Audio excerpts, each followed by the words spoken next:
Good morning, good afternoon, I should say. Now, it's unusual, we're in an afternoon session this time. So good afternoon, everyone, and welcome to the local review body for the 16th of January 2023, the first for this year.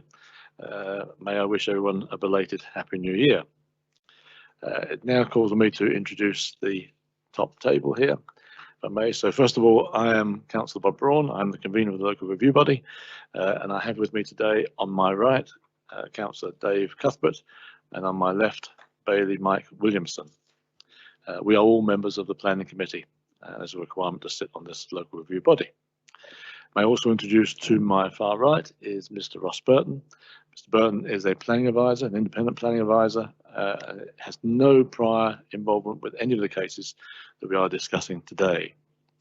To my far left is Mr. Colin Elliott, who is our legal advisor for this afternoon, and to his left is Miss Jessica Guild from Community Services.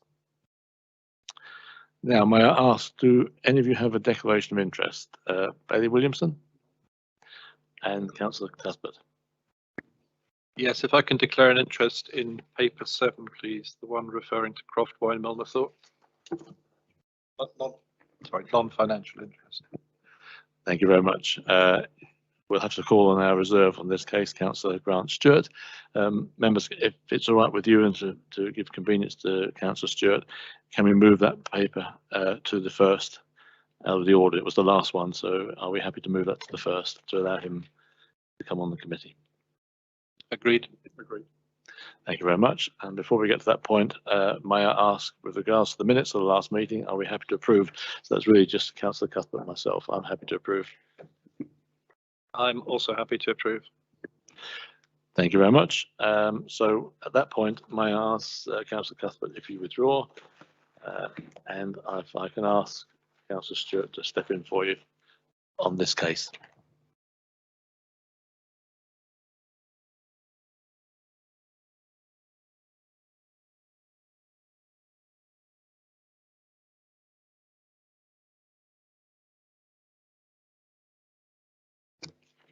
Okay, gentlemen, at that point, may I ask Mr. Burton, could you introduce this item? It's actually designated 4.7. This is the change of use of a dwelling house to a former beauty salon at 29 Croft Wine Milnerthorpe.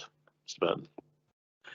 Thank you, Chair. I'll take you through the pictures as usual. If we could see the first slide, please. The application site is outlined in red, and you can see on the overhead, the aerial picture there, the extension at the back, which was originally built as a double garage. That is what's been that is the proposed beauty salon at the rear of the house. Next slide, please.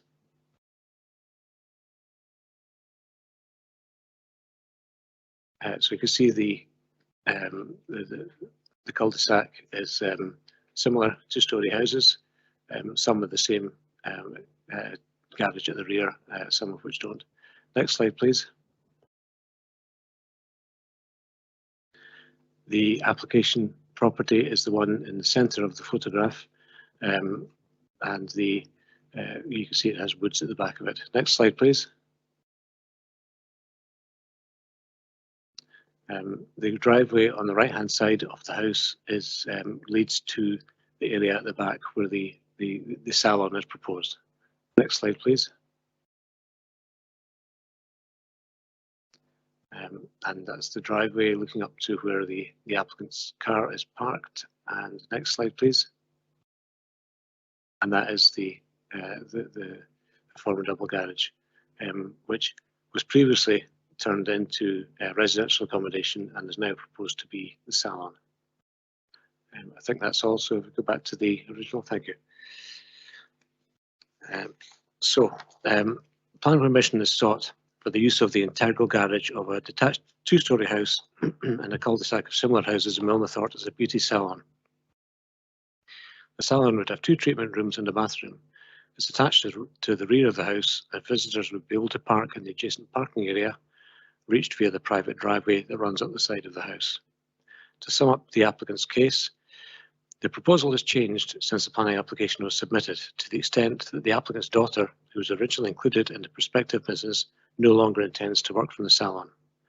Only the applicant would be working from the salon, seeing a maximum of 4 clients a day. The applicant, who currently works for the NHS and has a lengthy commute, seeks this change for the sake of her mental health and to continue to finance the couple's mortgage while embarking on a new career. It is argued that the operation of the salon would entail little or no disruption to the residential amenity of her neighbours.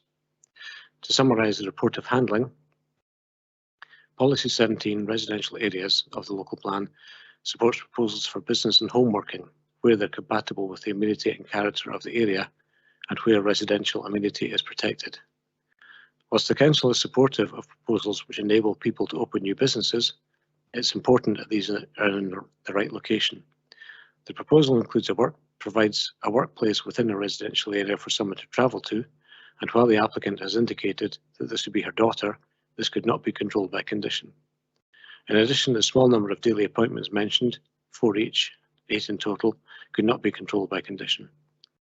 The dwelling is located in Milnathort and close to Kinross, both of which have zoned town and neighbourhood centres, where this scale and kind of development could be facilitated and supported. It's considered that at this scale of development, providing a beauty salon, which is a place of work for employees, within a residential area cannot be supported. The scale of the development would not be compatible with the amenity and character of the area and would not ensure that the residential amenity of the area is protected. While it's considered that a single person operating a business from home may be acceptable in some locations, in this case it's considered that the introduction of a business premises here would have a detrimental impact on the residential character of the area. There were no public representations received. Material considerations, Policy 17, residential areas of the local development plan is correctly identified as the relevant policy. Some observations on the proposal. The applicant now intends to run the business as a sole worker, which means that there would not be any staff travelling to the house, only customers. This is a change from the original proposal, but it's only relevant if that level of staffing and the consequent number of customers arriving at the house can be adequately controlled. Thank you, Chair. Happy to take questions. Thanks, Mr. Burton. I'll open to questions. Bailey Williamson, any questions?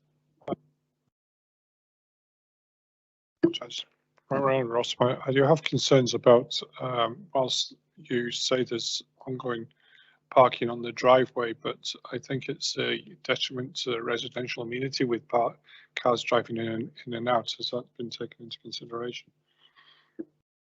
That would be part of the decision-making process, Councillor, whether the impact of customers arriving would have a detrimental impact on residential amenity of neighbours to the application property.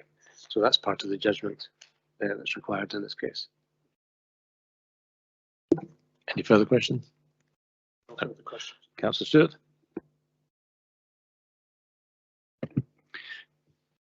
With the change of the purpose of this building, to be able to take recognition of this becoming a beauty salon and being an appropriate and clean and safe place for beauty treatments to be taken out?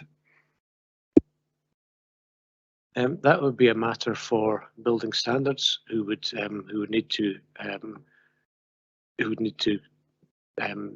approve the use of that for commercial use, the use of the former garage. Thank you. I have just one question, Mr. Burton, and that is the question about signage. I mean, if it was approved at any time and the applicant wanted to put signs up of any sort, that would presumably need to have planning permission. I'll be right. A commercial sign like that would require planning consent. That's correct. Okay. Given there's no further questions, members, can we proceed to determine the application for review on the basis of the information before us, that is the information contained within the papers and the presentation by the planning advisor, or do you require any further information? Bailey Williamson? No further information required. And Councillor Grant, Councillor Stewart? No further information required. And I too require no further information. So if we're happy with this, I'll start off on this one. This is a slightly unusual one because beauty salons, of course, general knowledge, would be seen in a high street location. So it's unusual to see something like this in a residential area. That said, of course, people are looking now to try and work from home since the COVID pandemic, to try and utilise the ability to save travelling and work from home. Having visited the site myself and seen it, my thoughts are that I am inclined to perhaps allow this, but with certain provisions, I think, which I'll check with both Mr. Elliott and Mr. Burton if we can do this. First of all, I would like to see if we can condition that only one person can work there as an employee, which I think is the applicant. The applicant said that already anyway, but on the basis that only she works there. Secondly, I think there needs to be a limitation on time. I note in the report of handling that the applicants mentioned 9 till 5, Mondays to Fridays, and they did say there might be an overflow into a weekend, so I would be of a mind to limit operations to 9 till 5, Monday to Friday, and possibly 9 till 2 on a Saturday, with no operating on Sundays. I'd also like to see if we could do this on a temporary basis, maybe a temporary period for 2 or 3 years. I'll ask Mr. Elliott which he feels is best on that. I know there's been no representations from neighbours, no objections, but obviously once it's up and running, things can change. So I think if we can have a temporary approval on this for 2 or 3 years, I would suggest perhaps 3 years, but I'll accept advice on that. And lastly, I believe that there can be a limitation that the approval is for the person, thereby should the applicant move away from the house, then the plan permission for this ceases. I'm not sure the wording on that, but I think that would be a stipulation as well. But I think the main one is that the limitations on time operating and that it's a temporary approval, so that we can get an idea of how it works. And obviously, if there are problems, then neighbours have a chance of recourse. Bailey Williamson, your thoughts? My thoughts are, convener, I would go along with your proposal. Be happy to agree with the temporary time restriction. Also, the limited working, i.e., the license is for, or the application is for just one person, and I would also agree about the time period, about 3 years, and let's see how things go. And Councillor Stewart. Thank you, convener. I recognise the concerns of the planning officers within Perth and Kinross Council under the policy 17 of a residential area.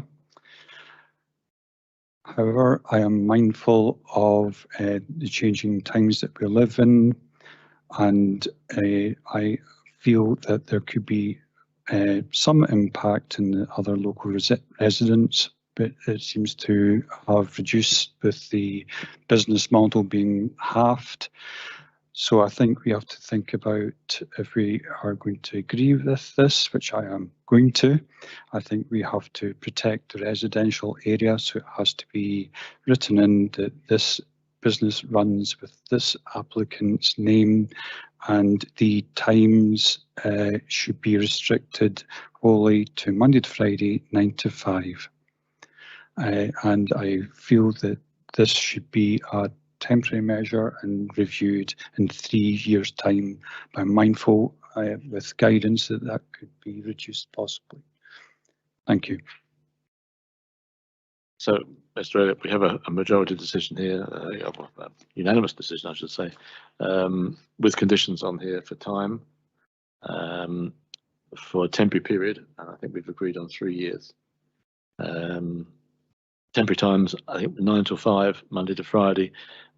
We suggested 9 till 2 on Saturday. Councillor Stewart, were you happy with the Saturday one? You didn't mention Saturday in your remarks. You mentioned just Monday to Friday.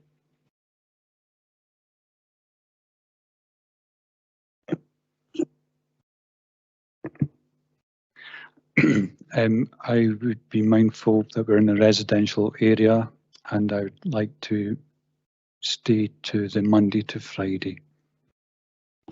So we have a slight difference there, Mr. Elliott. The other 2 points were that I think it was that only one person is employed there. That's the applicant herself, and also that the approvals are limited to that person only. So should she move, the plan ceases.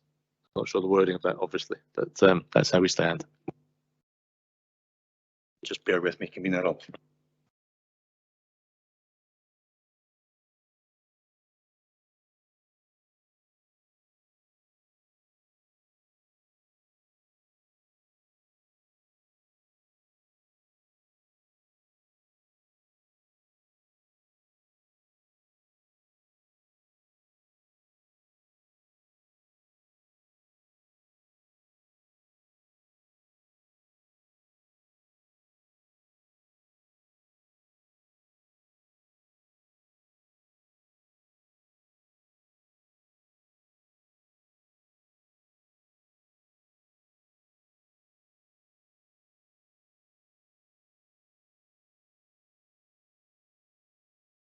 Sorry, Convener.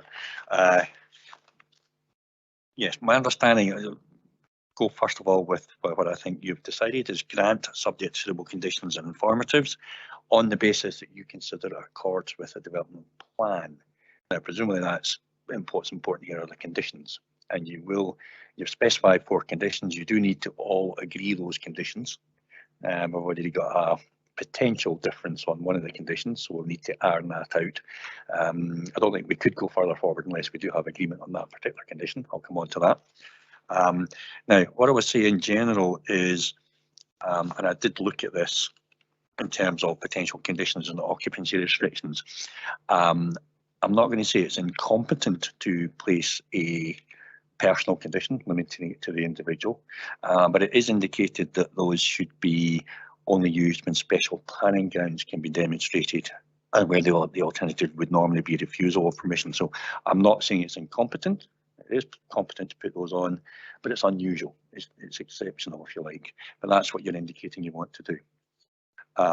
So you're talking about conditions, and I will hand over to Mr. Button in a minute, should he have any comments about the conditions beyond what I'm going to say. One person operating in the use, the business. You're talking about the times. You will have to agree the times. And the reason for a restriction on times is, of course, to protect residential amenity. What I've noted so far is you're actually, Convener, even yourself, are looking to restrict more than what Environmental Health suggested. They suggested up to 8 o'clock. And I know the individual applicant is indicating it will only be occasionally in the evening. But what you've proposed wouldn't allow for that. It'd only be Monday to Friday, 9 to 5. And of course, what you have to agree also is, I think, subject to what Councillor Bailey wants to say as well, I think it's agreed Monday to Friday, 9 to 5, but you do have to come to an agreement on Saturday. So I need to perhaps some compromise there. And I don't think, well, sorry, the temporary nature of it.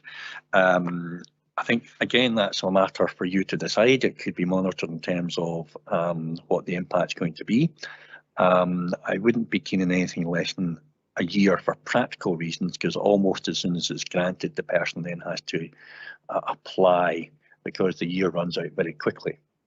I think in your mind, the question is whether you think 2 years is adequate, given the potential for impact on amenity, or whether you think 3 years would be adequate, or even too long. So I'm going to say that's a matter for yourselves. I think we all agreed on 3 years, I think, so we'll go for 3. On the times, I note what Environmental Health said. I was looking actually at the report handling, I think the applicants mentioned 9 till 5, Monday to Friday, but they did say there may be an overflow, depending on how successful I suppose it is, into a weekend. But I'm mindful if we go into a weekend, of course, as Councillor Stewart said, we're in a residential area, so I think we need to limit this somehow. We'll agree no work on Sundays. We'll agreed, I think, on the Monday to Friday. So I think you agreed, Councillor Bailey Williamson, on the Monday to Friday time. Yes, can I? Yes, come in, come in. Whilst I'm aware that maybe by the very nature nail bars may be linked to the wedding industry, which tends to take place on the Saturday. So as a compromise, why don't we just go Saturday 9 till lunchtime. I think we agree with that. So what, 9 till 1 then? No, 9 till 12. Well, I was going 9 till 12. 9 to 12 then. Okay, fine. I think we agreed on 9 to 12 then, Mr. Hackett. On a Saturday. 9 to 5 in the week. 9 to 12 on a Saturday.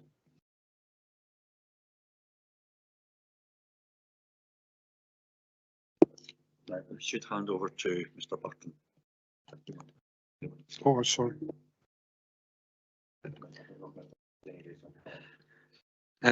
No, I think all of the proposed conditions that you've suggested are competent in planning terms, and I'm sure we could come up with suitable wording for them all. Yes, thank you for that. Certainly. Whilst we're probably just slightly variations, will we get to see the wording before it gets No. put back out? No, because obviously to bring it back to yourselves would be require a further meeting, and of course members change between meetings.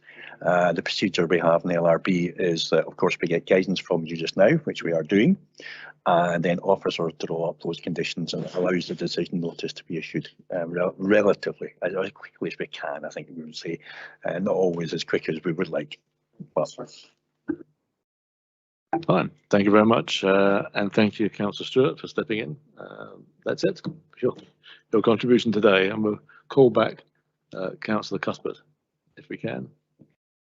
He's outside. I'm just seeing him outside, but he can't see me at the moment. He's not looking.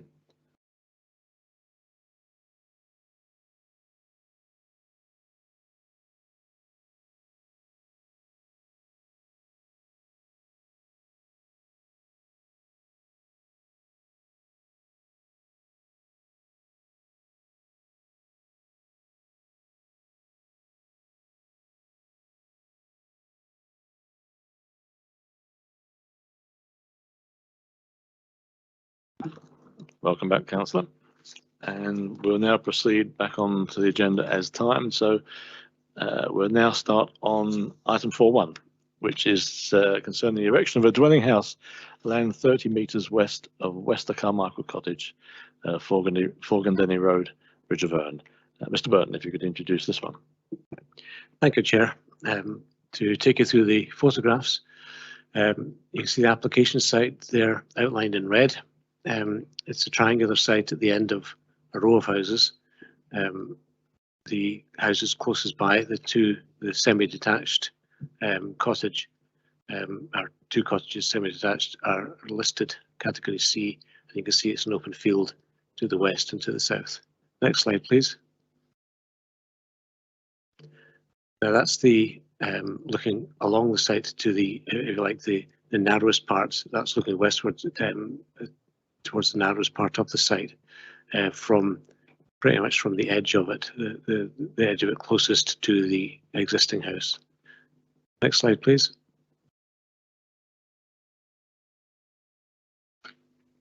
And that's looking back to the adjacent house. So that is the site where the house would be built. You can see it drops down a little bit towards the towards the hedge at the rear.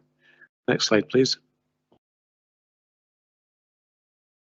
And looking from the site boundary as it meets the field towards the narrowest part of the site, you can see the height difference there quite clearly between the road. The fence that is in view there is the fence that runs along the side of the road.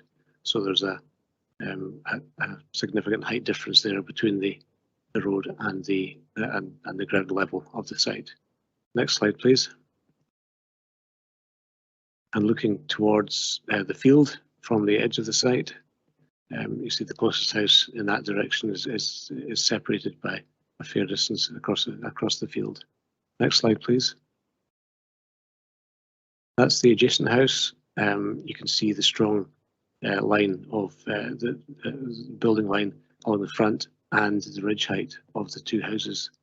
Well, these are three because that's a semi-detached cottage with a detached cottage adjacent. Next slide, please.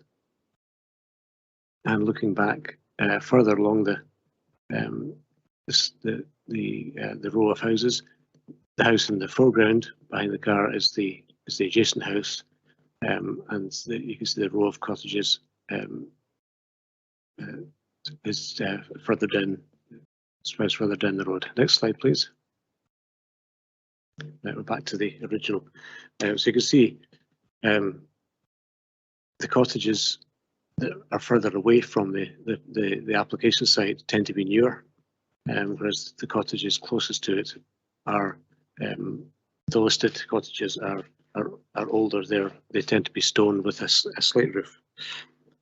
So planning permission is sought for a single house on land adjacent to a row of detached and semi-detached houses along the south side of the B935, just over a mile from Bridge of Erne. The house, which would be situated on a triangular plot set at a lower level than the road, would have 2 stories with three bedrooms and an office at ground floor level, and a kitchen, dining, living area, separate living room and balcony on the upper level. The house would be finished in a combination of stone, render and composite cladding. To summarise the applicant's case, the design of the proposal utilises the slope to create an understory, allowing the accommodation required to be achieved while maintaining a cottage-type appearance from the road.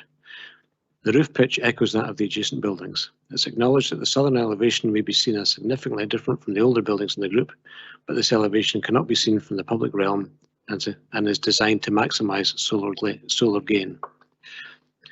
The house has been designed to have the appearance, when viewed from the road, of a single-storey cottage, in order to blend in with the listed cottages to the east. The Council's Conservation Officer has confirmed that there is no concern of an impact on the listed cottages.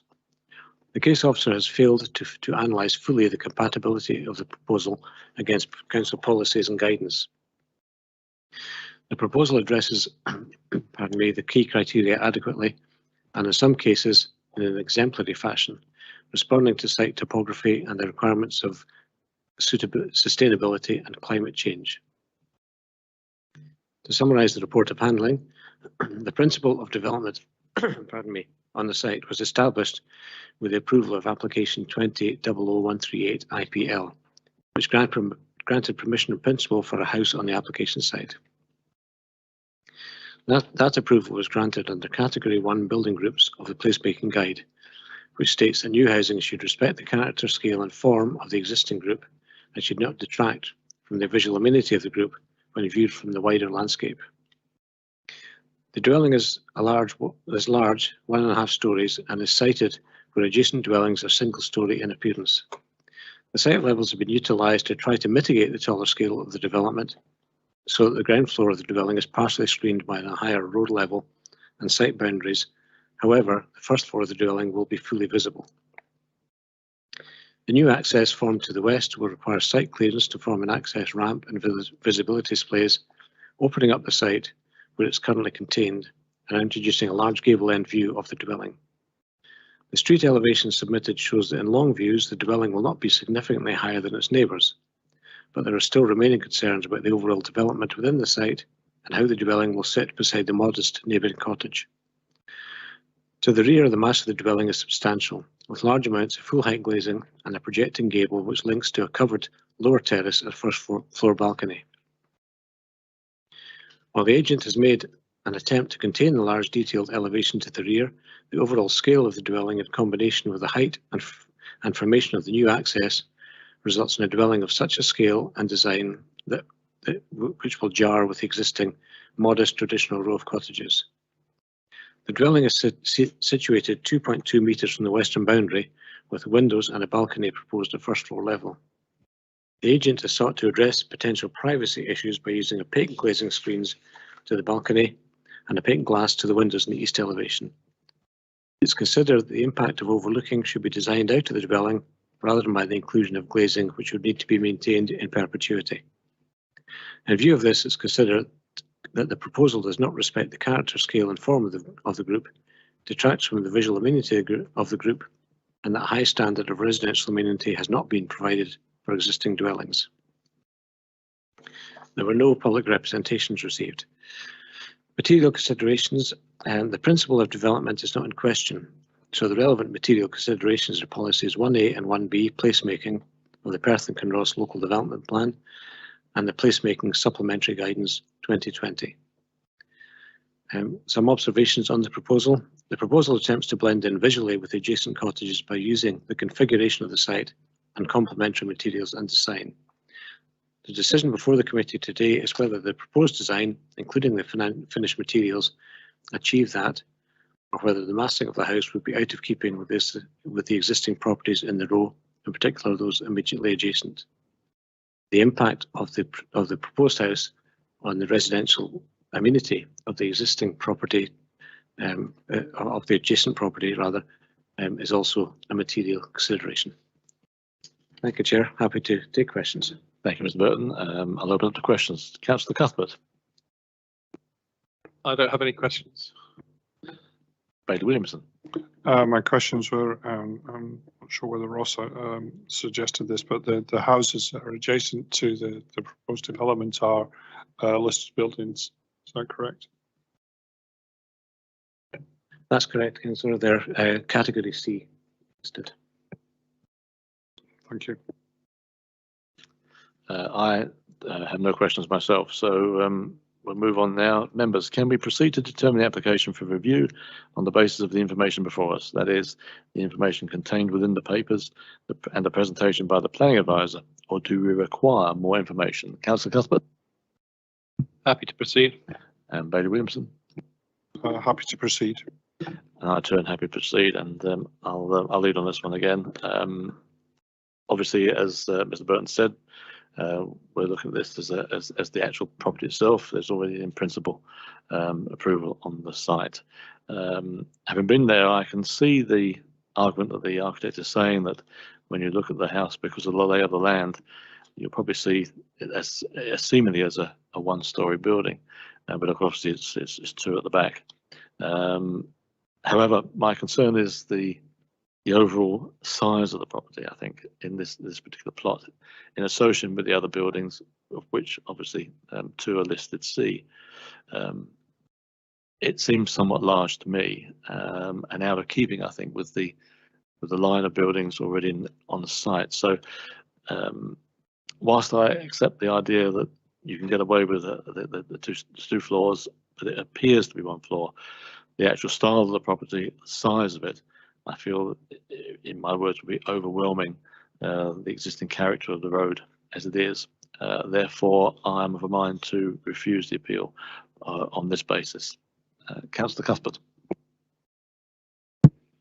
Thank you, Convener. Yes, I concur with what you're saying. I have actually two issues with it. One is the scale and mass of the building, which seems to fill the whole site virtually and almost block the back garden. The other is the staircase at the side. I couldn't quite see why one would have an external staircase. And if you make the glass opaque at that end of the building, anyone coming out of the door there would be able to look into the back garden. So I think there is a question of overlooking to the adjoining property. But overall, I would say that I agree with the points put by the officer and would, I'm afraid, refuse the appeal. Thank you, Councillor. Bailey Williamson. Thank you, Convener. I don't think you've left me very much to say, either of you. Essentially, I would agree with both of your comments. I don't believe it's in keeping with the neighbouring properties. I understand the design concept, but I just feel it's just out of keeping with the properties that are neighbouring it. I would also suggest, agree with Councillor Cuthbert about the external staircase and the windows per se. So my view is that we should refuse this. Thank you. So, Mr. Elliott, a unanimous decision again.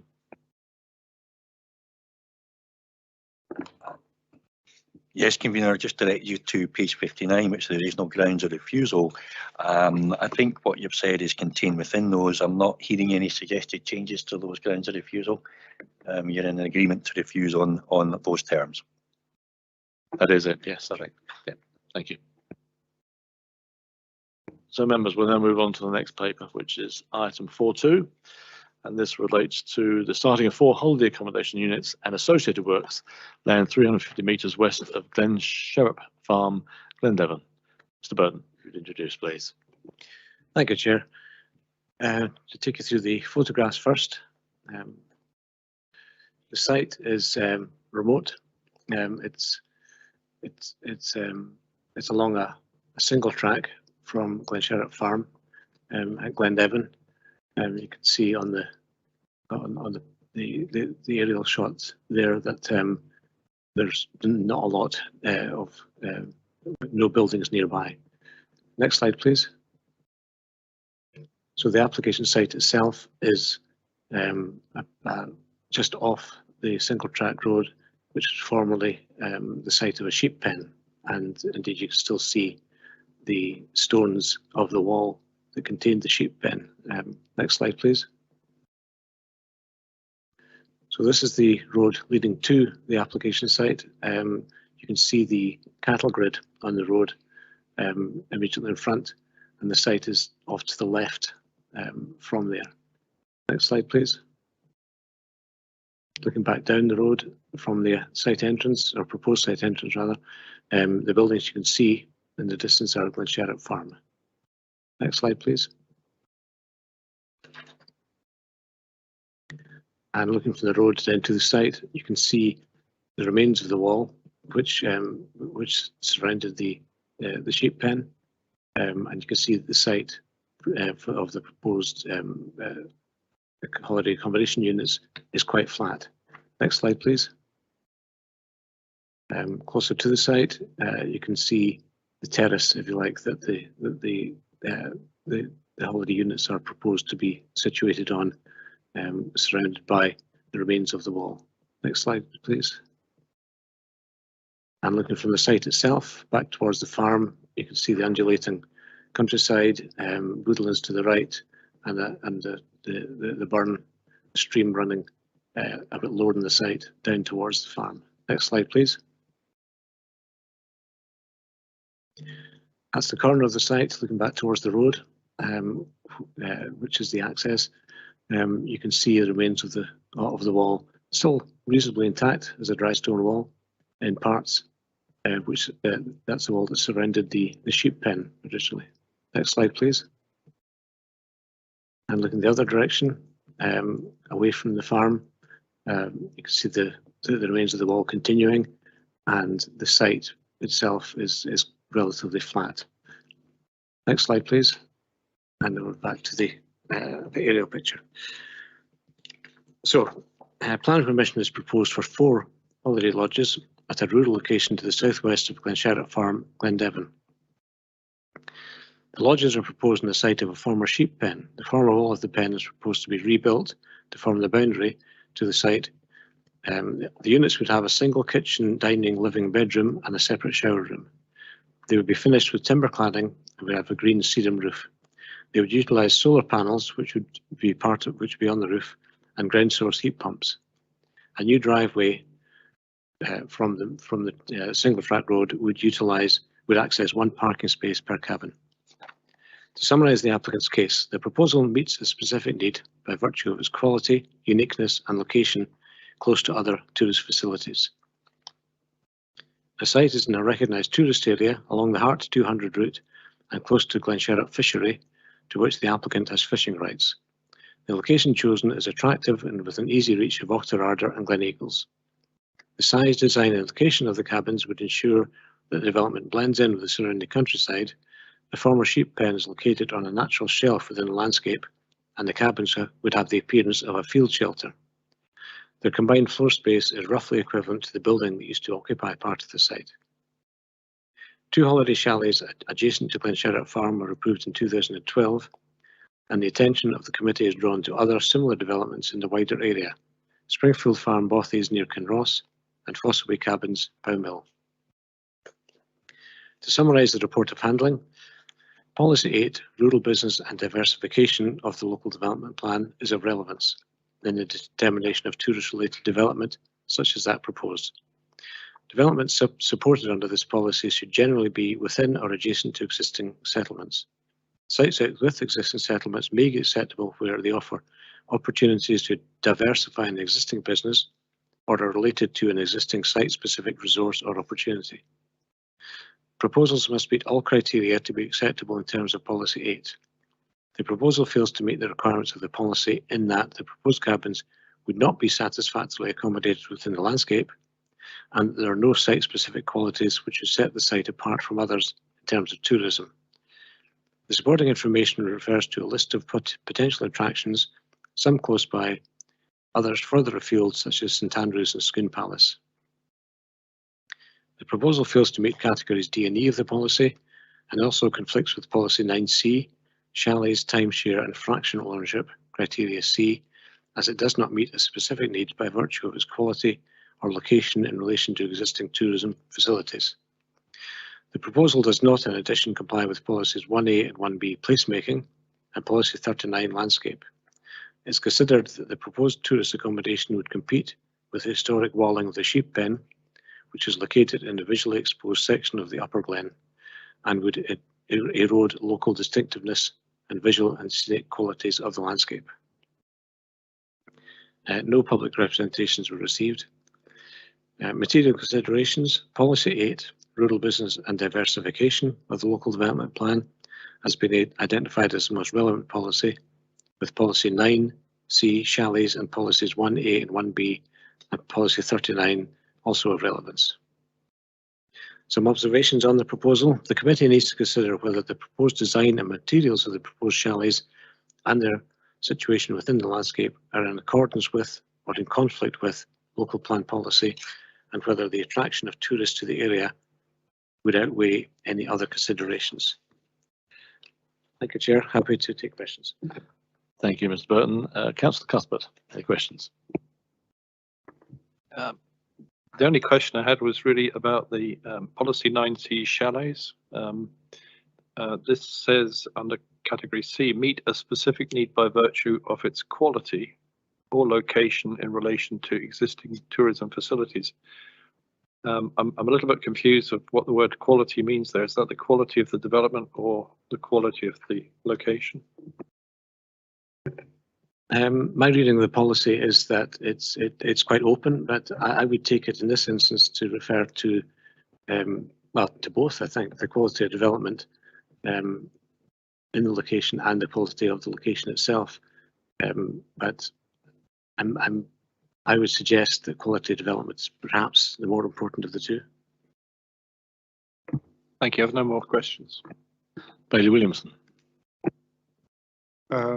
Thank you, Convener. My question is around the policy 8 and the travel to site would result in unsustainable travel patterns criteria. You mentioned in your introduction the Heart 200, which is a road-based travelling route, but also I'm wondering about the potential for cycle travel from, for example, Octorada railway station up to the site. Is there a distance that's required to be agreeable so that it meets that criteria? Not for cycling. I'm not aware of any, rather, for cycling, councillor. You're right, the track and the access to the site would allow for cycle travel between the station and the application site. Could I ask about the Heart 200 as well, about the fact that it is a road-based travelling route? Would that have, you mentioned it in your introduction, would that have any influence on this policy? And that was something raised by the applicant's agent. It could be. I think the sustainability argument is wider than that, councillor. It's to do with whether it's a sustainable location in terms of normal transport to the transportation that would normally be expected to be used to get to the location. I would take the 200 route to be more important in terms of tourist facilities that are adjacent or close to the site. Only question I was going to ask Mr. Burton, just to clarify, we're talking about solar panels to power these units. Am I right in saying that the panels will be on the roof of the units? There seems to be there's obviously paperwork here about the solar panels themselves, but there's going to be no array in the field. It's just, I think, my understanding is individual solar panels on each unit. Yeah, I think you're correct, councillor. The site plan shows doesn't show any solar panels, but to direct you to page where are we? Page 128 of the papers in front of you. that shows the design of the chalets themselves. It also shows a site plan which doesn't show any solar panels, but does show what appears to be some kind of panels on the roof. And we know the roof is a sedum roof, so there wouldn't normally be any delineation like that. So I'm taking the markings on the roof to be the solar panels, the roof of each of the units. Fine. Thank you very much for that. So with no further questions, members, can we proceed to determine the application for review on the basis of the information before us? That is the information contained within the papers and the presentation by the planning advisor, or do we require more information? Councillor Cuthbert. I'm happy to proceed. And Bailey Williams. Thank you both. I too am happy to proceed on this one. Councillor Cuthbert, could I ask if you could lead on this?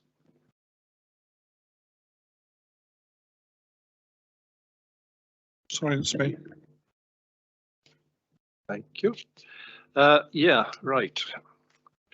I think in terms of this location, it's a gorgeous location. It's a location that I've often walked past. It's it sits in the valley, and you've got the hills behind.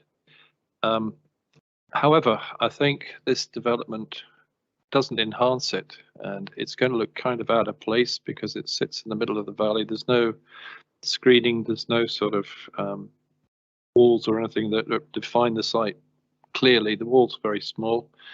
I also think there's problems with the access. I certainly don't have problems with chalets somewhere in this area, but not where this one is, because it's very exposed and going to be very visible from the hillside. So I'm afraid I'm not going to uphold, or I won't uphold the appeal. Thank you. Bailey Williamson. Thank you, convener. Whilst I don't exactly agree with the first point of the travel into site would result in unsustainable travel patterns, I am minded that I don't believe that the development would or could be easily accommodated into the environment, and also I would like to point out that the proposal is contrary to policy 39, and it will erode the local distinctiveness of the area. And finally, I do have some concerns about antisocial behaviour, etc., that may result from that site regarding this development. That's a refusal on your reason. I do apologise. Yes, I would refuse.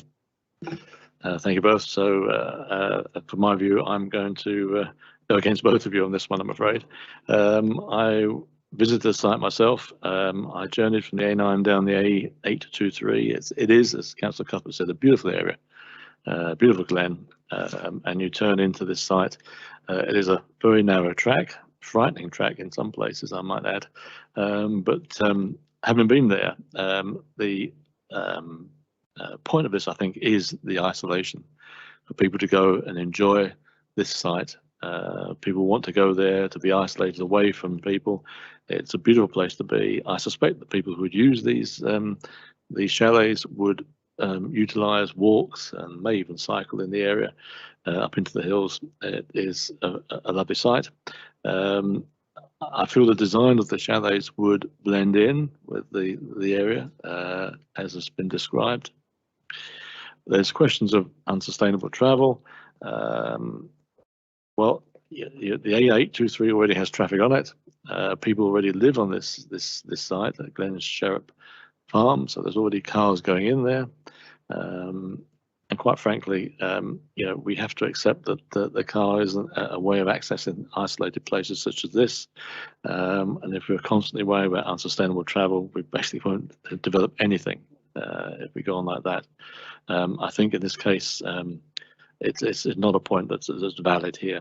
So my thoughts would be to have agreed it. I'm a minority now, so that's fair enough. I felt it was that the construction would blend in. I think it was a suitable place to have chalets such as this. I feel that there would have been consideration on passing places, because there is a difficult access And I also would have had to discuss with my colleagues the question of reason for refusal 6, sorry, which is about the water supply. But obviously that's now academic. So my thoughts would have been to agree the appeal, but I accept I'm in the minority. Mr. Elliott, it's a majority decision on this one. Yes, thank you, Convener. First of all, deal with yourself. That is a majority 2-1 to refuse. What I've noted for yourself, Convener, on the minority view is that it accords with the development plan in broad terms. And I do have to come back to the reasons for refusal. Now, I'm looking at Bailey Williamson and Councillor Cuthbert, but I'm looking at page 101, 102, which was the officer's grounds of refusal. Now, if I've heard correctly, you're not agreeing with every ground of refusal. You are not agreeing with the grounds of refusal when it relates to unsustainable travel patterns. So if I go through that, I think you are refusing on, you've got ground, Tony, bear with me. You'd be refusing on ground 3 and ground 4. And my clarification, you would not be refusing on 1, 2 or 5 because that's unsustainable travel patterns. And you didn't agree with a specific need, I think, or I'm not too sure on that. I also want to clarify ground 6, that's not been mentioned by either of you.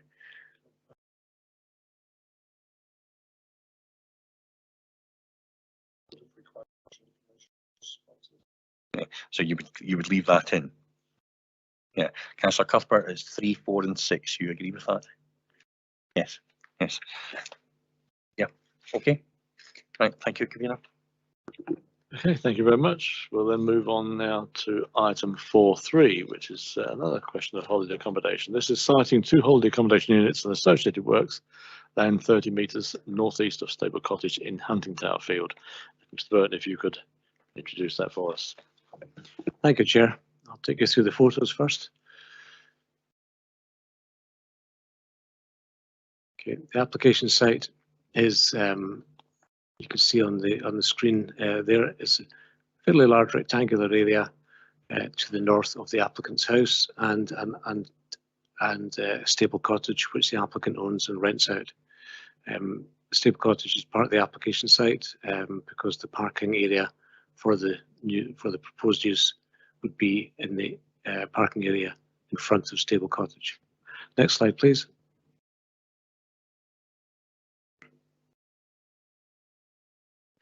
So the access road leading to the site, this house, the site and some other houses are set in the former grounds of Ruthvenfield House. So next slide, please.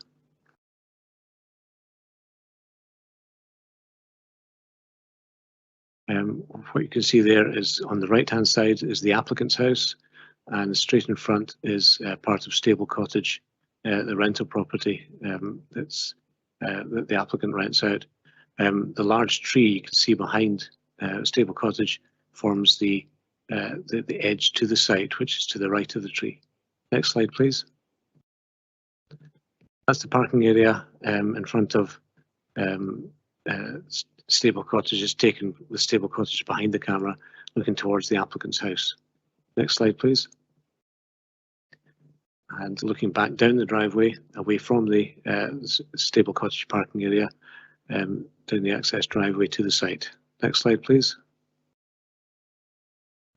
Now, the application site is through the hedge that you can see between Stable Cottage, which is on the left, and the building on the right-hand side. Next slide, please.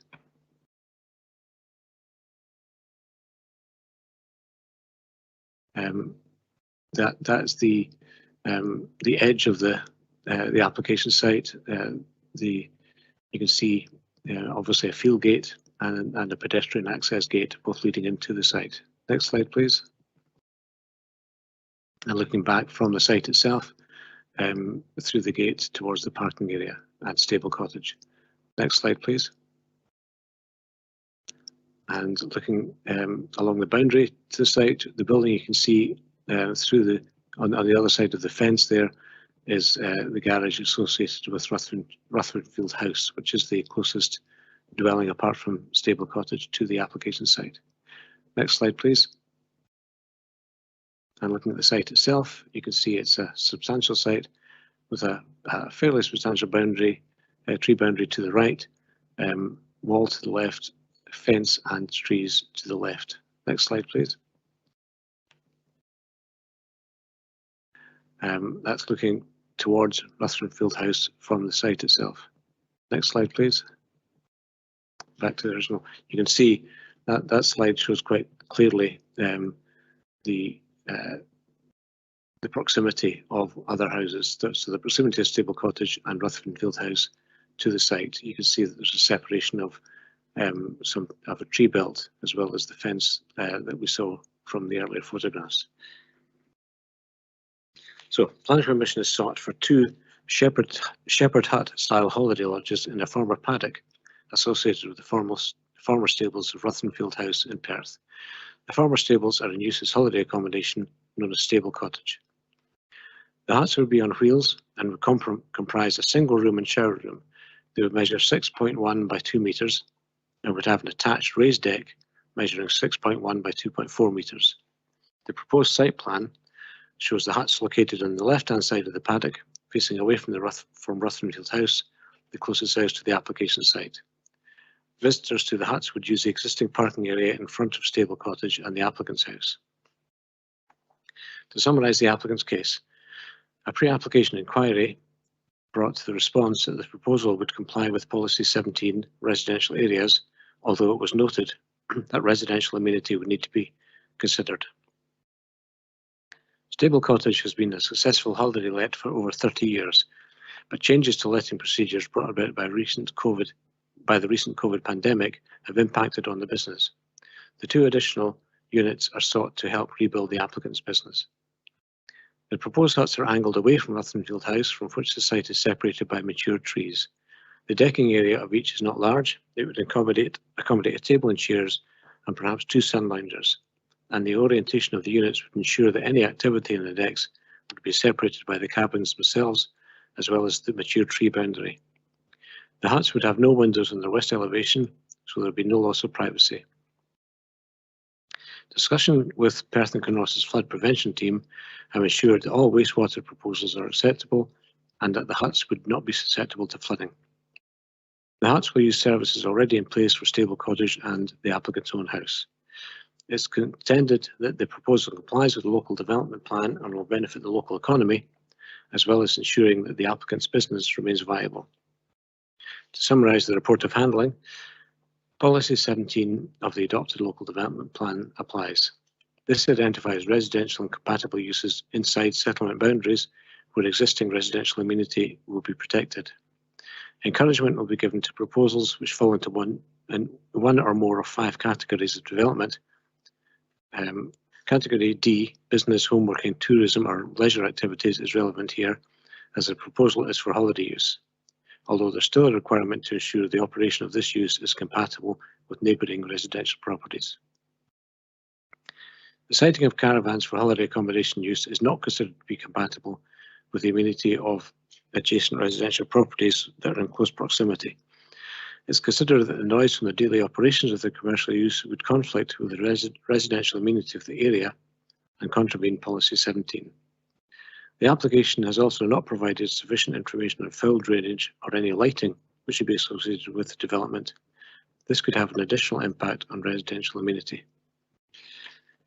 2 public representations were received to the application citing visual amenity, inappropriate land use, out of character with the area, over-intensive development, road safety, noise and light pollution, flood risk, lack of information, errors and omissions in the application.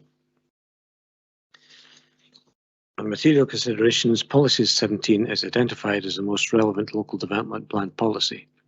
Policies 1A and 1B and 39 are also relevant. Amongst the objections received, visual amenity, the character of the area, road safety, noise and light pollution and flood risk are all material, although it should be noted that the case officer has stated there are no road safety issues and the flooding issues seen by the council's flood prevention team as resolved. So to finish with some observations, the committee needs to consider whether the additional huts would give rise to an unacceptable loss of immunity for the closest house, Ruthvenfield House. Thank you, Chair. Happy to take questions. Thank you, Mr. Burton. Open to questions. Bailey Williamson. Thank you, Convener. My first question is around about the boundary fencing between Ruthven Tower House and the proposed development. And is that a formal hedge or is it just a wooden fence that's between the two of them? I wasn't sure whether there was a hedge on the other side. I think if we could go forward a few slides, we'll be able to see that. There's a picture taken from within the site, which I think should show that clearly enough. Could we move forward a bit? That one. Thank you.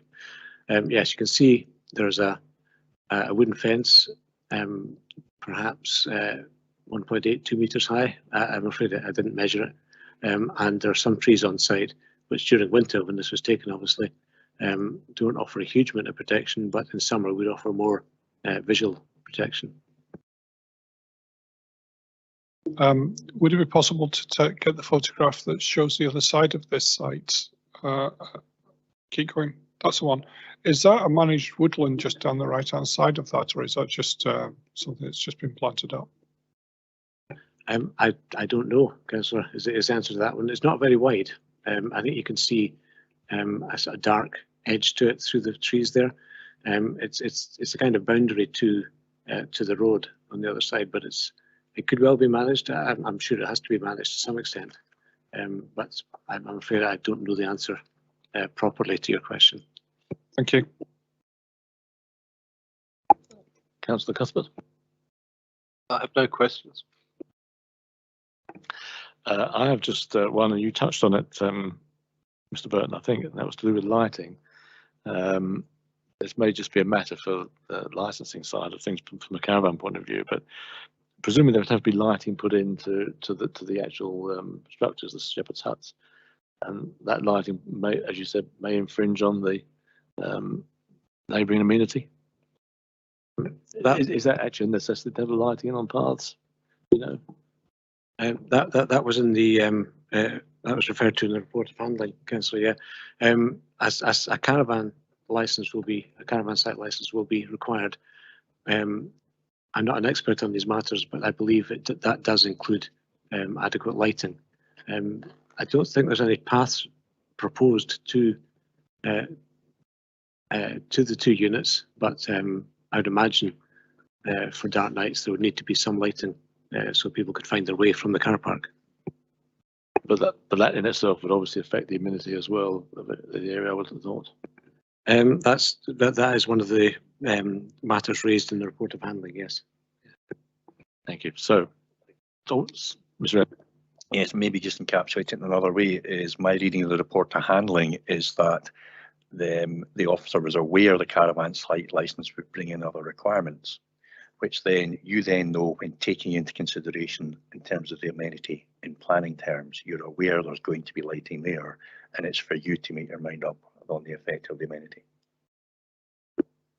Thank you very much, Mr. Edit. So, members, can we proceed to determine the application for review on the basis of the information before us? That is, the information contained within the papers and the presentation by the planning advisor, or do we require more information? Bailey Williamson. I'm happy to proceed, Convener. And but Happy to proceed. I too am happy to proceed. So, if I could ask on this occasion, Bailey Williamson, if you'd like to start off. Thank you, Convener.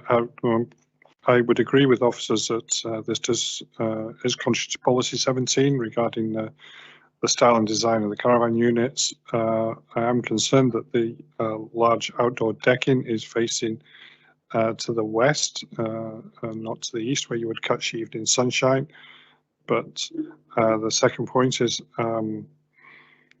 I don't believe that it respects the residential character of the area. I'm concerned about the overall impact that this development would have, particularly around antisocial behaviour, frequency of traffic movement in and out of the site, and the noise that's generated out of it, plus the light pollution that's generated out of the site. So I would agree with officers on policy 1A and 1B. I would say that I would agree with policy 9B. And finally, I think additional information would be required regarding drainage, etc., from and how foul water is treated or removed from the site. So, therefore, I'm moved to refuse the application. Thank you, Bailey Williamson. Councillor Cuthbert. Thank you, Convener. Yes, I think I agree with almost everything that has been said there. The only thing is I think they're facing west rather than, sorry, they're facing east when they should be facing west. You said the other way around. But in principle, yes, I think it doesn't respect the amenity of the location. I think you've only got that fence between Rutherford Field House and that field. And I can see the 2 units plus stable cottage being rented and then big parties being held in the back garden. So on this occasion, I'm going to refuse the appeal. Thank you, Councillor Cuthbert. I'll come in last then. This was a tricky one to decide on, I think, because it really comes down to the siting of these units in a residential area. I think, having visited the site and actually by chance met the applicant, your queries regarding antisocial behaviour, I suspect from him that wouldn't be a thing. He lives on site, and I think he would be there to control it. But it does come down to just simply residential amenity, and in this occasion, I feel that these really are in the wrong location. To be honest, it's a nice site, undoubtedly. It's a nice, quiet driveway up. Again, it's a very narrow drive, and you have to find somewhere to turn. And is a pleasant location. I can't disagree with that, and I suspect that Stable Cottage is a popular place to stay. But I just feel this is not the right location for these things, and I think the residential amenity of the other houses around would be affected by them, not necessarily by noise, but by perhaps lighting. That's a necessity for the licence, and for the movement of people in and out. As I say, it is, and as you've both said, it is a predominantly residential area, and I think it's the wrong location for this style of holder unit. So I too, I'm afraid, on this occasion, will have to agree with you and refuse the appeal. Thank you, Mr. Elliott. It's a unanimous one again. Yes, thank you, Convener. Take you to page 229, 230. From what I've heard, all members are basically in agreement with those grounds of refusal. No changes. Okay. Right, members, thank you very much. And we'll now move on to the next paper, which is item 4.4. This is regarding an in-principle decision for an erection of a dwelling house, land 70 metres north of Kearney House, Kearney Road in St Meadows. I believe we have the applicant with us today. Good afternoon and welcome. So if I may, first of all, Mr Burton, hand over to you. Thank you, Chair. I'll take you through the photos. The application site is on the screen in front of you. It's a large part of a field with a tree belt separating it from the settlement boundary to the north and from the trees surrounding Kearney House to the south. Next slide, please. That's the road leading to the application site from St Meadows. That's the edge of the settlement area is pretty much where the 2 speeding signs are.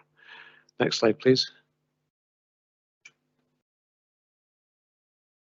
And looking backwards, back up towards St Meadows from outside the entrance to Kearney House, the application site is the lower bit of fence, post and wire fence, on the left-hand side of the road, just adjacent to the high hedge. Next slide, please. And this is looking from across the road to the application site. The application site boundary is the post and wire fence you can see on the left-hand side. Next slide, please. Looking straight into the site, you can see post and wire fence is the forms the boundary on this side, and you can see in the distance the post and wire fence forming a boundary between the application site and the adjacent field. Next slide, please.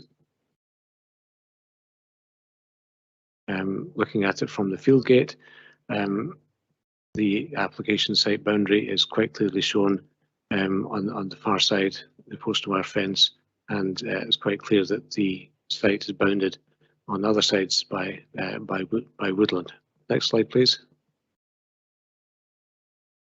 And this is looking back up towards the site from just back from Kearney House. Next slide, please.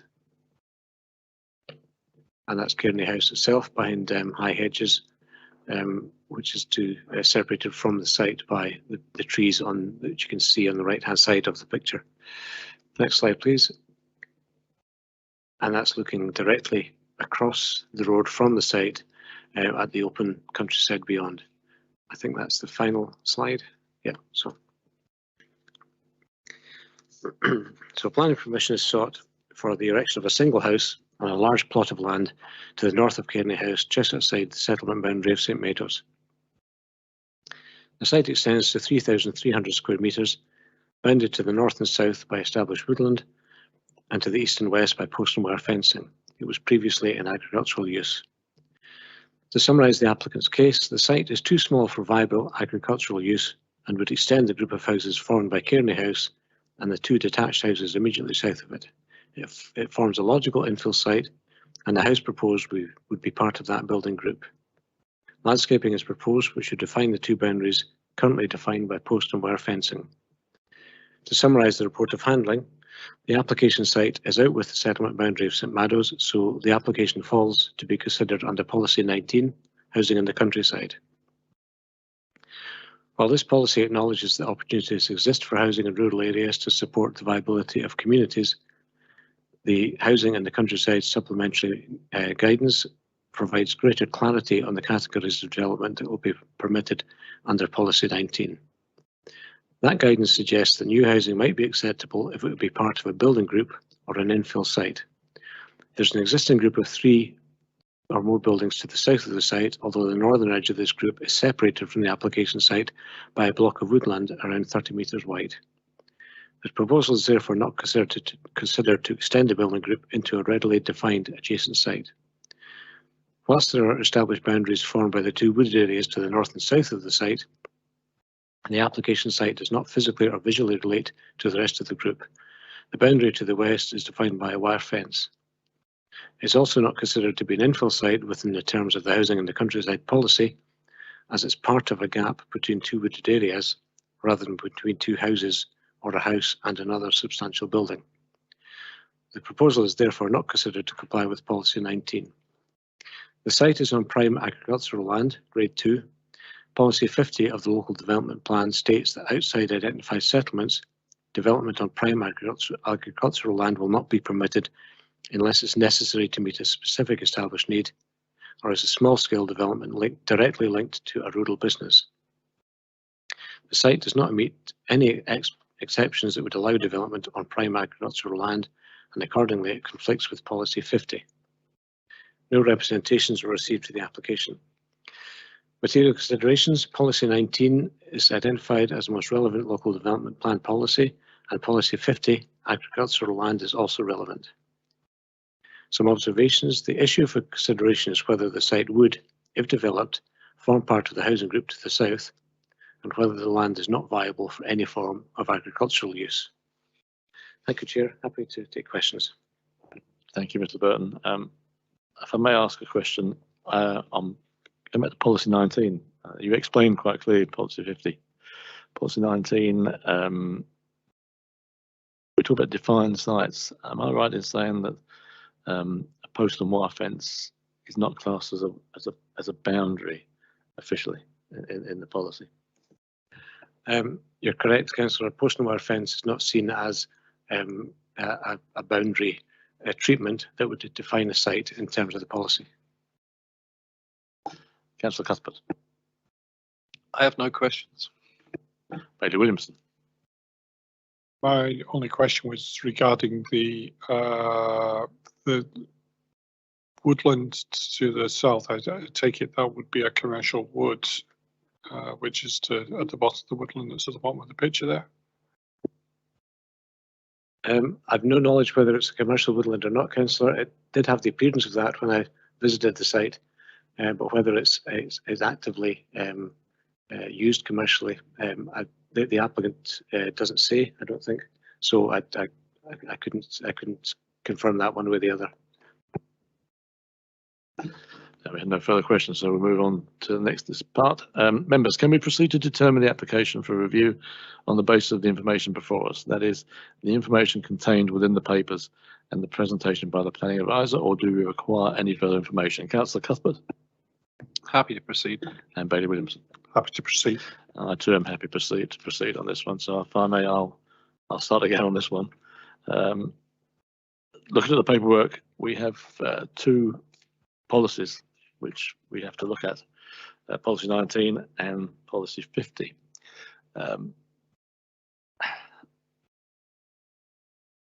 To look at policy 19, if we were prepared to push this, we're looking at a site which hasn't got a defined boundary according to policy 19, and the woodland that divides it from the group also is a barrier. If we were of a mind to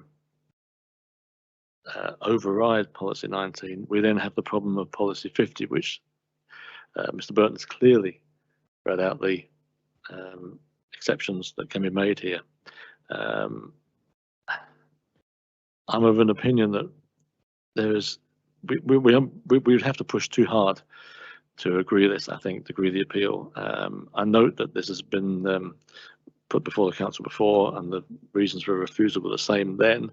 I can't see that there's been any change. So on this occasion, I feel that I'm going to have to refuse the appeal.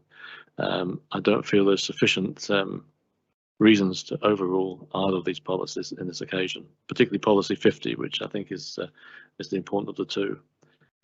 So on this occasion, I'm going to refuse the appeal. Councillor Cuthbert. Thank you, convener. Yeah, I've been to see the site. As you say, the post and wire fence doesn't form a proper boundary according to the guidance in policy 19, housing in the countryside. I couldn't see any way that the housing in the countryside could be satisfied. So I agree with what the planning office has written, although I would say that the proposal does not comply rather than is not considered to comply. But the other thing I would note is that this site just lies just outside the settlement boundary, and I would suggest that the person who owns this looks to try and get the next local development plan to incorporate the site as part of the St Meadows settlement boundary, and then they can put houses on it at a later date. As it stands, I certainly can't support the appeal. Bailey Williamson. Thank you, convener. This is really quite a hard one because unfortunately the site sits between a rock and a hard place, if you pardon the pun, but it just I don't feel it complies with policy 19 or policy 50 for the reasons that you have both mentioned. Mr. Elliott, we've got a unanimous decision again. Thank you, convener. I'm looking at page 297. Councillor Cuthbert mentioned something, and if I picked it up correctly, I think it would apply to both grounds. If you are in agreement in general terms with those grounds of refusal, to refuse in policy 19, which obviously includes the supplementary planning guidance, housing countryside supplementary planning guidance. That's where the detail is. But also on policy 50, they both sort of rephrase that. The change of wording, I think that would apply to both, with this proposal does not comply with on both lines of the first lines. Okay. Thank you very much. I'm sorry it's not the decision you wanted, but it is a unanimous decision of the board. I'm sorry. Thank you. Thank you for attending.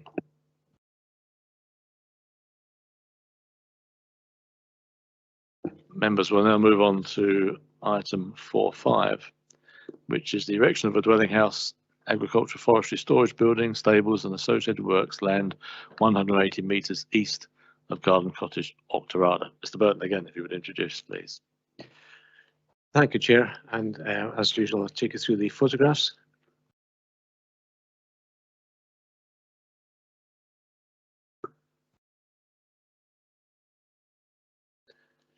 The application site is relatively remote. You can see it on the screen in front of you there. There's two parts to it. One is a clearing, if you like, in a belt of woodland, and it extends into the adjacent field as well. Next slide, please.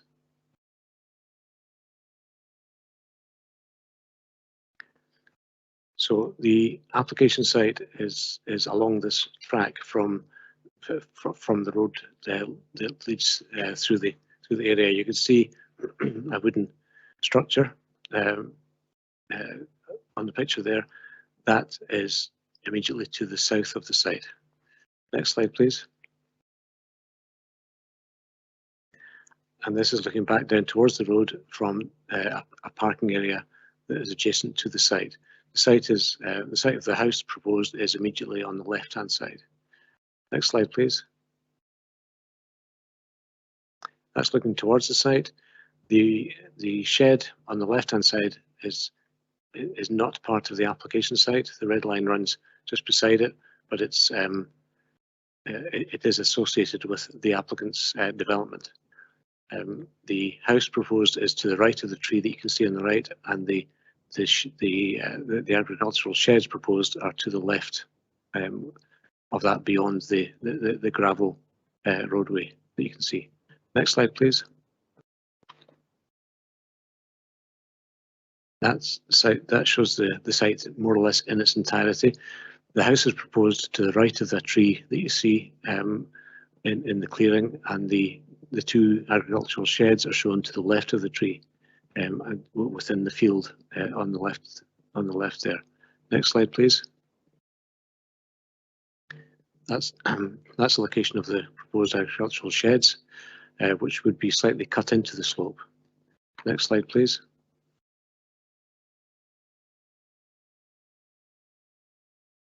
And that is the site of the house that's proposed. The house would sit beyond the tree on the right-hand side, the sort of substantial tree on the right-hand side, because the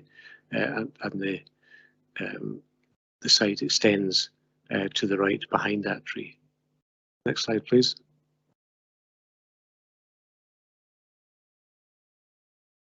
And that's looking towards the field access. The two agricultural sheds would sit to the right-hand side of the picture. Next slide, please. And looking again, a wider look at the application site, you can see it sloping upwards from the road, and there is proposed to be some engineering works to make this a level site. So there'll be some cut of land of the hill at the back, which would then be used as fill to the front of the house to create a level platform for the house to sit on. Next slide, please. That's a slightly more oblique angle to the site of the proposed house to show the extent of the site to the right-hand side. Next slide, please. And that's looking across the access road to the fields beyond. You can see from that the site is situated within open countryside. Next slide, please. And that's just back to the aerial shot. So planning permission is sought for the erection of a house and two agricultural sheds on land at Cool, Duchallie, near Octorada. The house would be 1.5 stories and would have a kitchen, dining room, sitting room, bedroom, snug and boot room downstairs, and 3 bedrooms upstairs. It's proposed to be finished in stone with a slate roof. The house would be situated in a clearing surrounded by trees, and the 2 barns would be located in an adjacent field. To summarise the applicant's case, the proposal meets a specific need for a house to support economic activities associated with the farm at the applicant's own.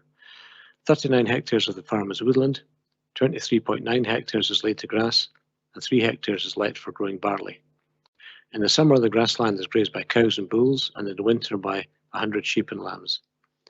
The house is required in order for the land and grazing animals and valuable machinery stored on the farm to be more closely monitored than at present from the applicant's current home at Thornton House, just under a mile from the application site.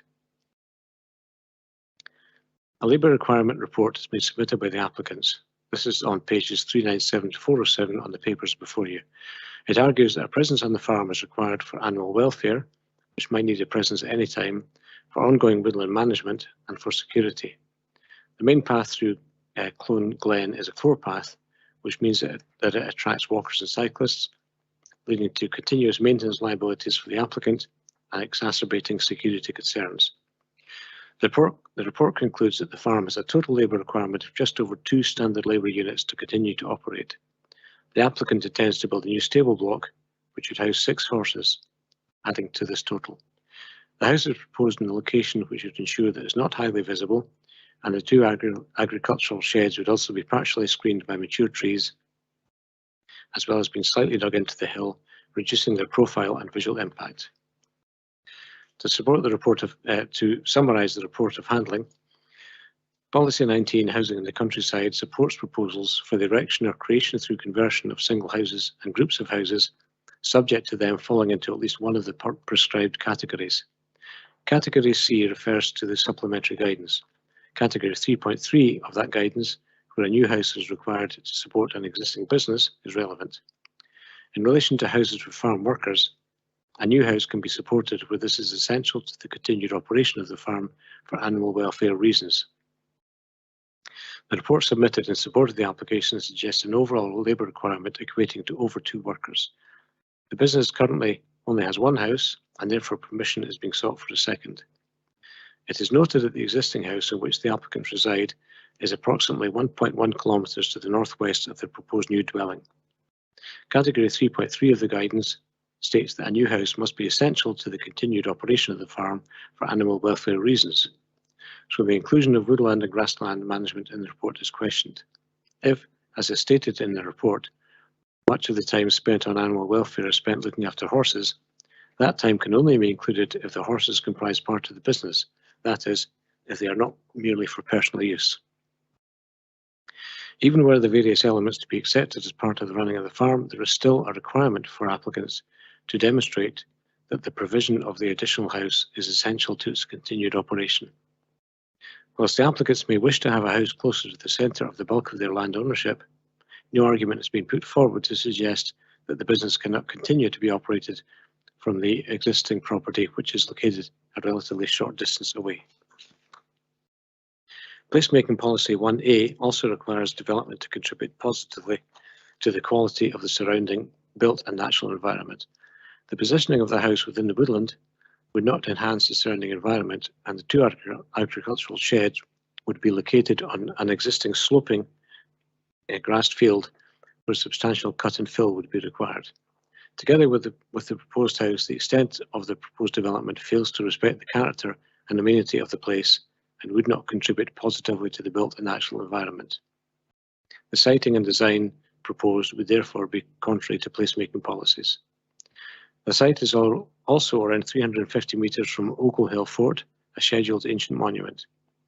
Whilst the development is unlikely to impact on this, it will alter the character of the landscape in the area, which is largely devoid of buildings between the minor road and the hill fort. No public representations were received to the application. Material considerations. Policy 19, Housing in the Countryside, is the single most relevant development plan policy. Policy 1A, Placemaking, is also relevant.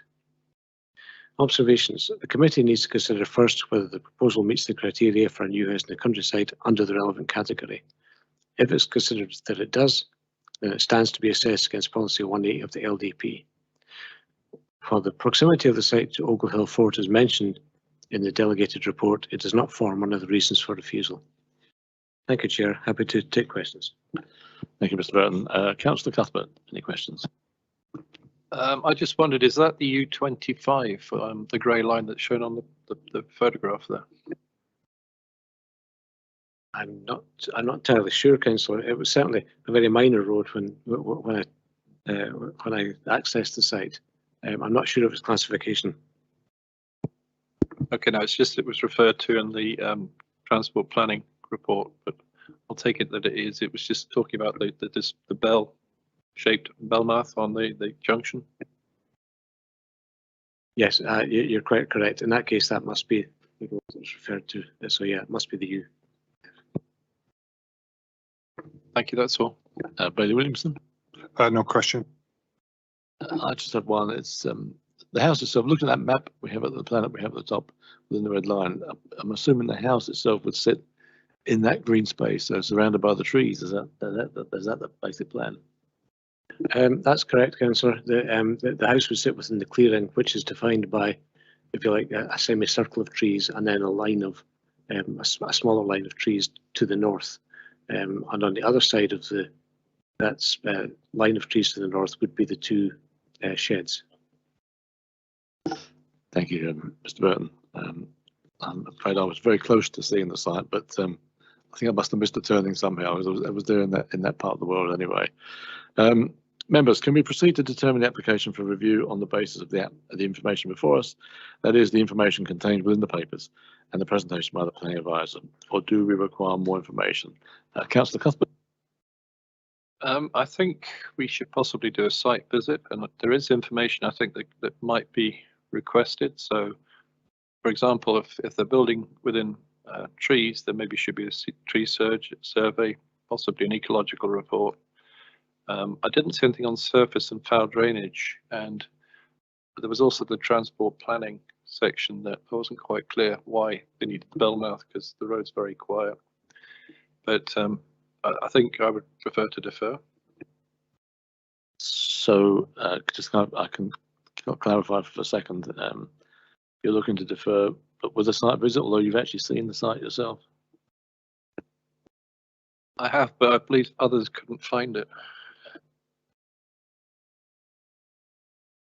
I think I was very close, but not quite there, but very close. So you're looking for defer. Yeah. That would be my preference. Yeah. Yes. I think there are matters which we do need more information on, so I'm happy to defer. Bailey Williamson, are you? I'm in agreement with all of that. So, Mr. Reid, I think we're looking to defer.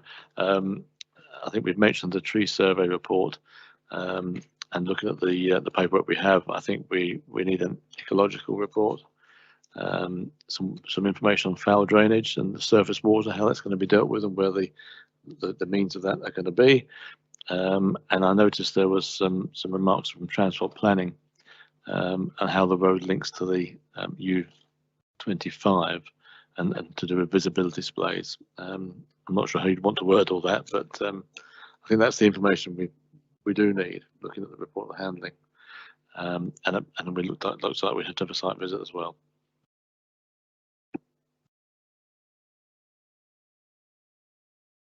Thank you, Convener.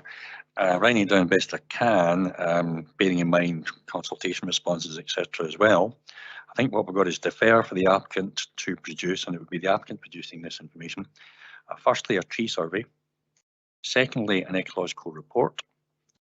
Thirdly, what I've noted down here is further information on the proposed foul drainage system and the surface water drainage system, including their location and operation of them.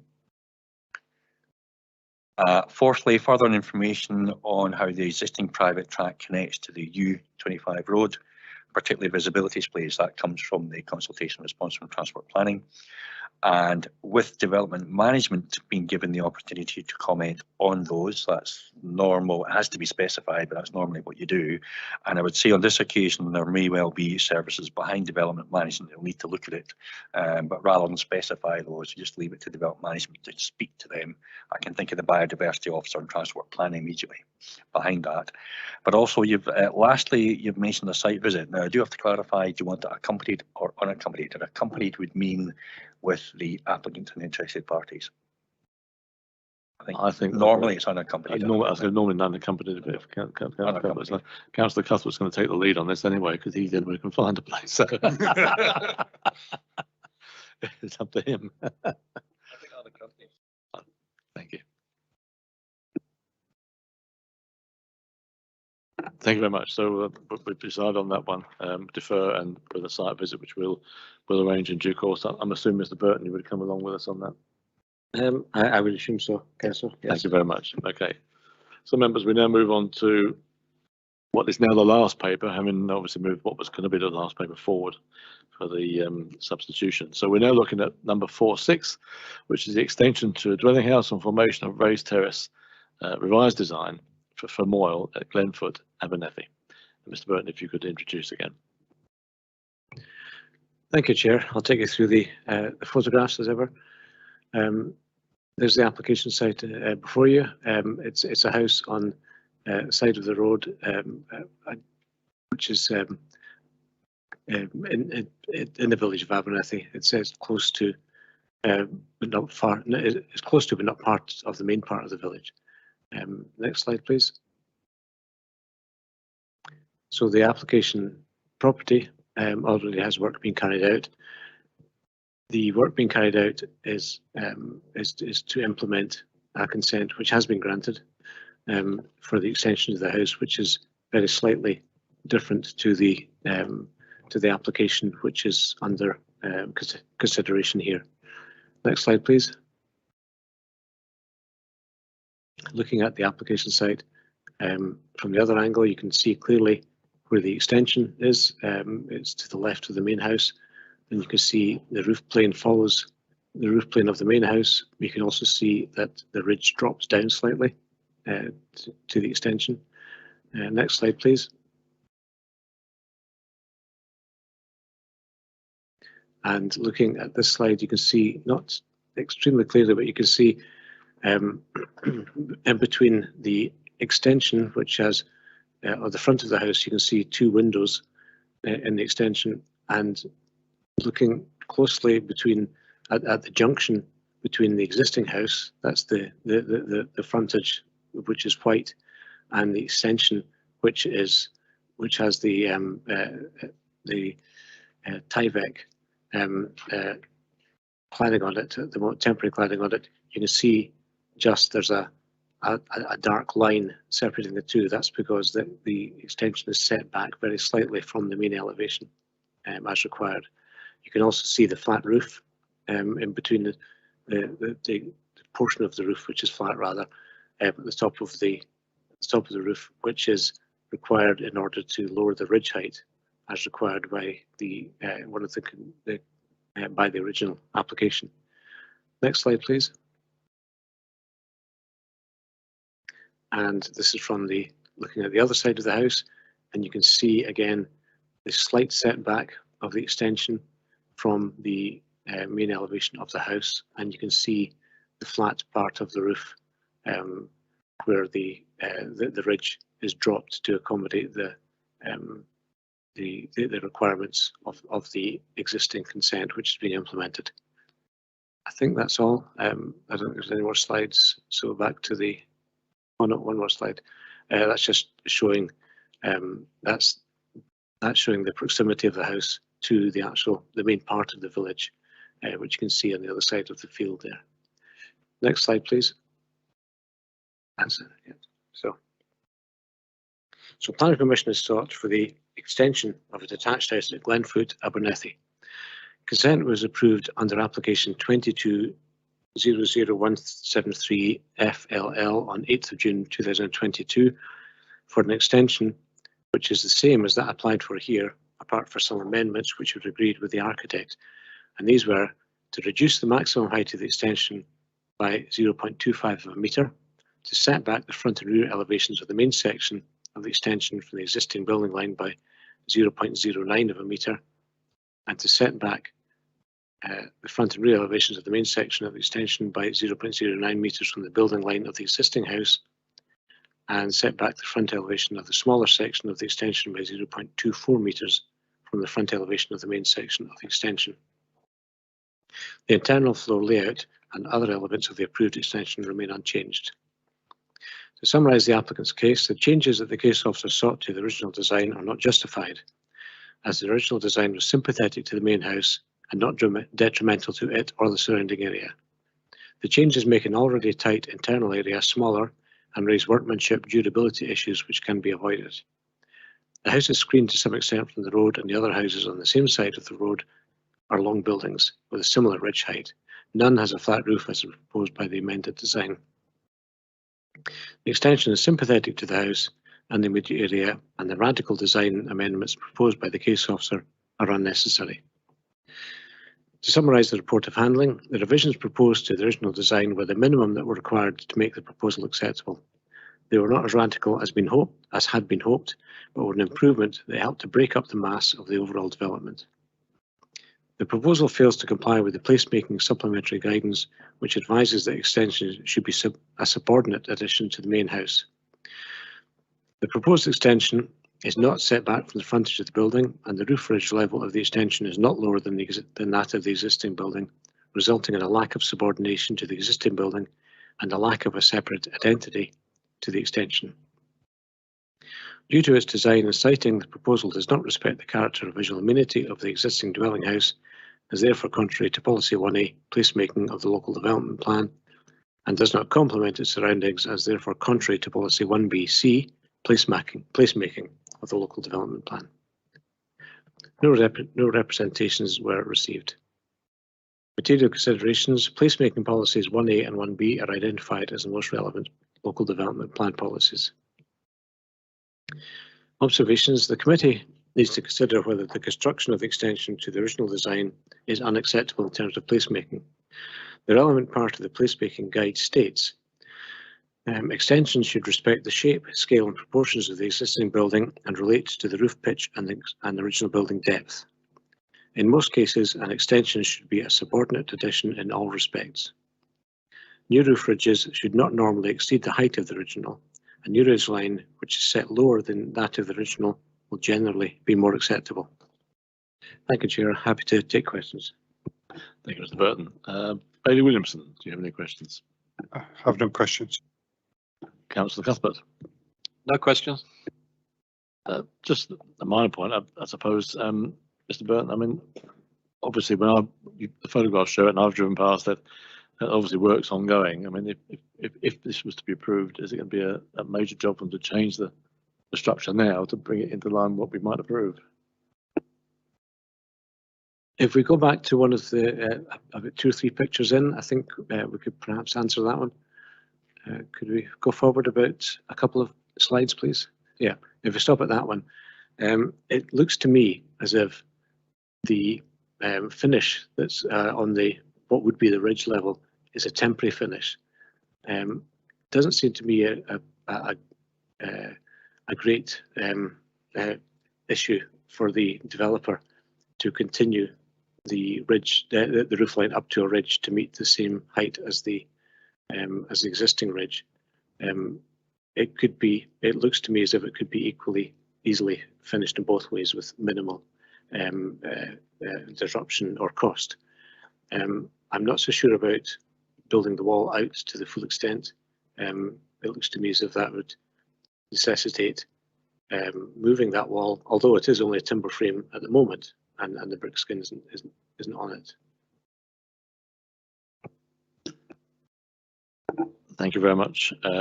So members, can we now proceed to determine the application for review on the basis of the information before us? That is the information contained within the papers and the presentation by the planning advisor, or do we require more information? Bailey Williamson. No more information required. I'm happy to proceed. And Councillor Cuthbert. Happy to proceed. And I too am happy to proceed. So Bailey Williamson, could you lead off on this one? Thank you. I believe that we should be refusing this application on the grounds of I don't believe the proposed extension is demonstrating a lack of subordination, which is part of the placemaking supplementary guidance from 2020. I also agree with officers on the approval would be contrary to policies 1B in the bracket C, the Kinross Local Development Plan, and I also do have concerns about the massing as well.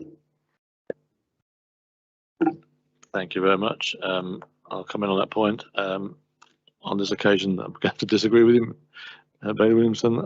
I feel that it's, although it is slightly outside of policy, I think that the house, compared with other properties around, to do so in the way that they want to would not be out of keeping with other houses in the area. So I think that's sufficient to override policy. So on this occasion, although it may involve some major works from the actual structure of the building, if they want to proceed with that style, then I'm happy to grant the appeal on this occasion.